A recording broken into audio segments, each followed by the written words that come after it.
पाखे आसुछि महाशिवरात्रि जागर आउ हिंदू धर्म रे महाशिवरात्रि विशेष महत्व रही। एही दिन भगवान देवदेव महादेव शिव को समर्पित अटे एवं एही दिन शिव भक्त माने आनंद उल्लास रे व्रत पालन करिथांती। भोला शंकर जहा उपरे प्रसन्न होइथांती तार समस्त मनस्कामना पूर्ण करिथांती। ज्योतिष शास्त्र अनुसार एही दिन खूब दुर्लभ जोग घटुची। शास्त्रज्ञ मत अनुसार पाखापाखि 300 वर्ष परे एभली जोग घटुची।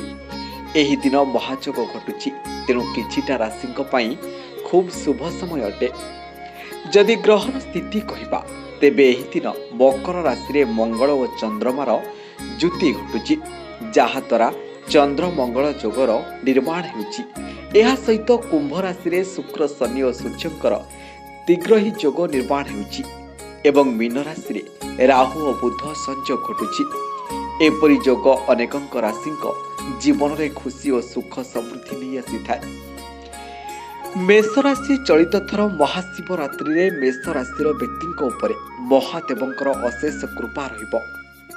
वित्तीय लाभ सहित समस्त इच्छा पूर्ण हेबो। क्यारियर रे उन्नति हेबो। कठिन परिश्रमर फल आपण पाइबे। जीवनर अनेक समस्या दूर हेबो एवं व्यवसाय रे सुंदर अवसर लाभ हेबो। मिथुन राशि ए राशिर व्यक्ति उपरे भगवान शिवंक कृपा रहिबो।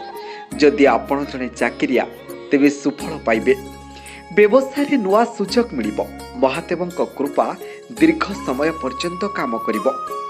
सिंह राशि व्यक्ति चलित थरर शिवरात्रि खूब भल सुजोग नहीं आसिबो। पार्टनरशिप रे करुथिबा व्यवसाय रे अनेक सफलता पाइबे। वित्तीय स्थिति भल रहिबो और ऋणमुक्त हेबे। महादेवंक कृपारु भल संपर्क गढ़ी उठिबो। तेबे दर्शक बंधु, प्रतिदिन एमती नुआ नुआ वीडियो विषय जानिबा पई आम चैनल को लाइक शेयर और यूट्यूब रे सब्सक्राइब करंतु। Bureau report, big story Odisha.